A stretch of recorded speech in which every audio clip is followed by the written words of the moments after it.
Kirby, how has practice been so far this week? Good. They've responded well. We didn't do a lot yesterday. We tried to get legs back, getting back from Knoxville, and went over some special teams things and worked on some situational football stuff, and then got after it really good today. We did have to go inside, but we had a good practice physical. I thought both teams tried to get better, and we need to have a better day tomorrow. I mean, it wasn't our best Tuesday, but it was a good work day. They had good energy. You talk about getting legs back, a couple of banged up guys, Ladd and Rah. What have they been able to do this week? Not much. Lad's still recovering. Try to get him back. Haven't been able to do much. We'll find out more tomorrow and the next day. Rah hasn't either. We've been keeping the weight and the pressure off of it. But hoping we can get him back as well. We'll see.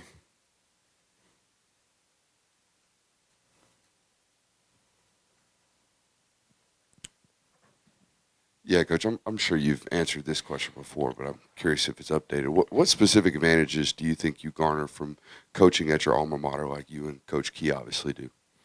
I think an understanding of the academic world, navigating the campus, knowing what's going on campus, the alumni base, which is a part of fundraising, the Letterman base in terms of the guys you played with, plus the guys that played before you and the guys that played after you and in between. There's a connection there. It's not that you can't have it if you didn't play there, but it certainly puts you a little bit ahead.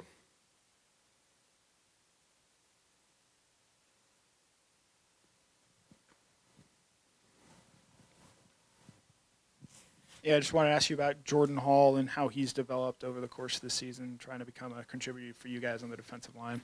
Yeah, he works really hard. He's one of those guys that goes down to the scout defensive line. He takes reps down there every day against our offensive line. That's just a grind. I mean, I've seen kids now for 8 years go down there and develop callous, get roughed up, play hard. And with Warren's injury, he's been getting more snaps, and I can see the benefit of going against our offensive line like he has. And, we're a little thin on the defensive line, thinner than we've ever been. And he's been a big part of getting better and growing up on that side of the ball. Just wondering, Coach, Bloody Tuesday, is that typically something you don't want to have to do inside, or does it make it, or do you do it inside just as often as you do outside on Tuesdays? And the second part of that is just, I think Tech has natural turf this year. Is that right? Haven't they changed to? We had turf when we played there last time. Does that matter much to you about practicing on grass versus whatever you're playing on that week? It's only a big deal if you make it a big deal. I mean, we would be outside today, even though we play on turf there, if we could be. We went inside because we wanted to have a good practice, and we did get to practice on turf. Our turf is not exactly like their turf, but it's turf. So it's probably a little more tiring on your legs to go on the turf. We try to stay off of it more often than not, but at the expense of not having a good, crisp practice, we go in. And as far as Bloody Tuesday, it doesn't matter. I mean, our kids practice hard. Sometimes we have bigger collisions in there. We have better speeds, and temperatures and things like that are under control in there. How much have Tate and Warren been able to do so far this week? Warren took some reps today. I thought he did a good job pushing through. Tate's much better, moving, running, but didn't take reps.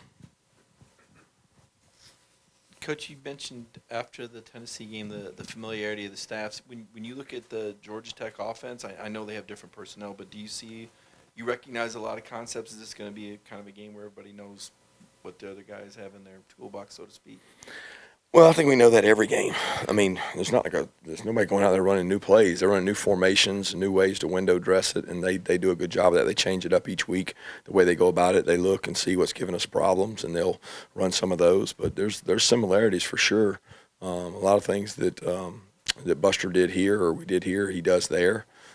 So there's overlap, but they'll have a different way to present it, and it'll be who can respond to that and acknowledge it and adjust to it and what they do off of it.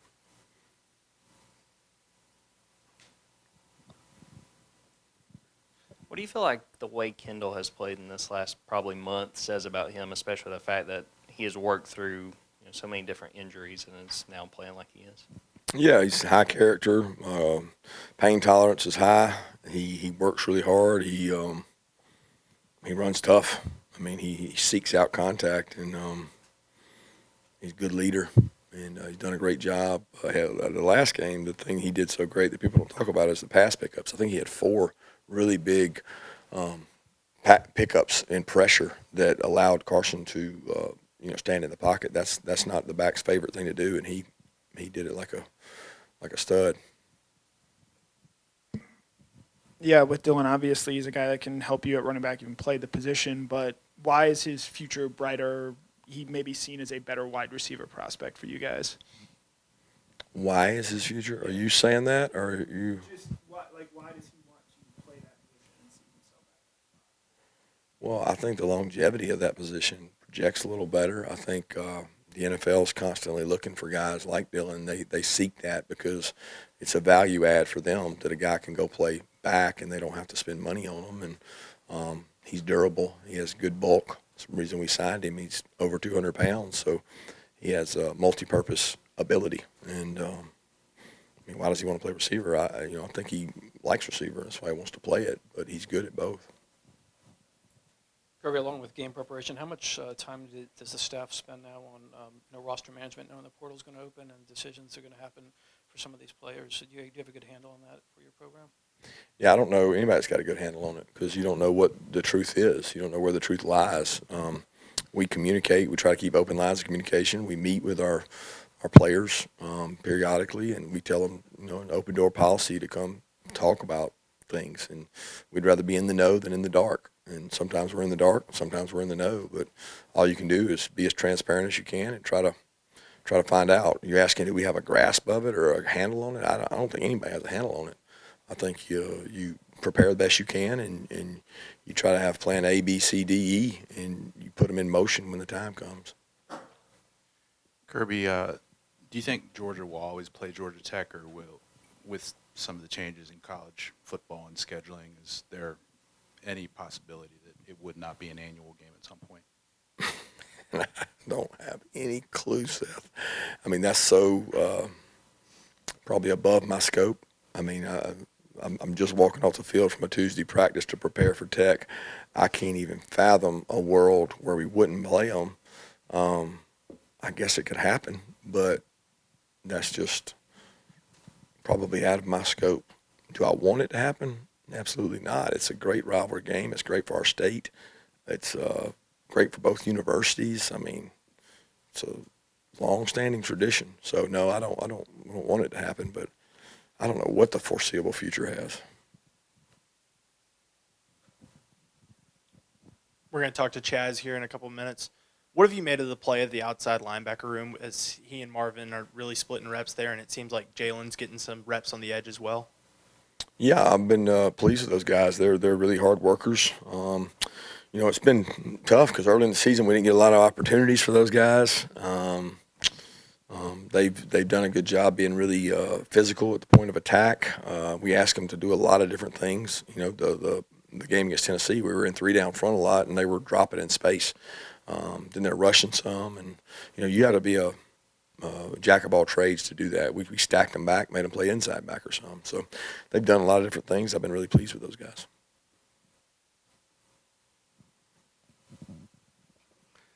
Yeah, Coach, I believe you're 3-1 as a player in this series. I'm just curious what you remember about those matchups. I believe they're all really tight football games. Yeah, I mean, I was here 5 years, so I don't know. I was 4-1, not 3-1. But I mean, I was redshirted, so I guess you don't count that one, but still part of the team. And I don't remember much, honestly. I just know that they were tight. They were really close. Last possession of the game, tight games. At least the last 2 I was in came down to the last possession, and it seems like this rivalry was that way for a lot of the years I was around. That's all I really remember about it.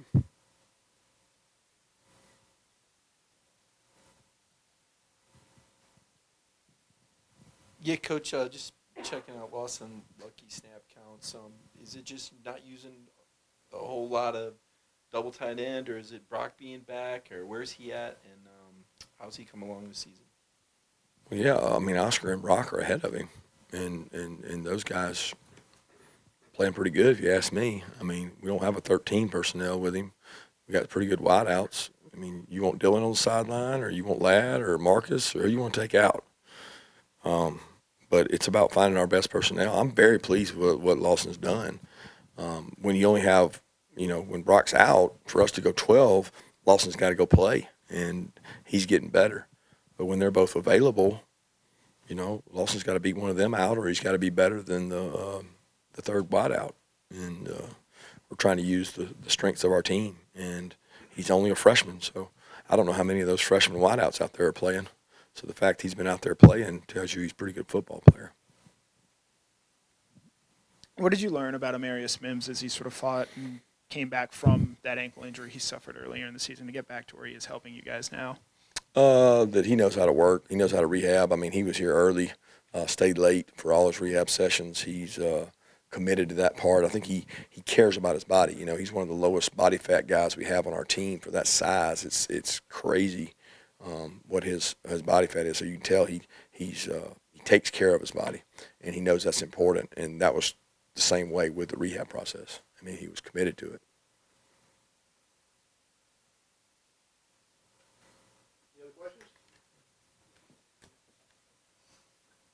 Coach, I guess you've obviously spoken of having a lot of respect for Brent Key. How well did you know him before he became the head coach at Georgia Tech?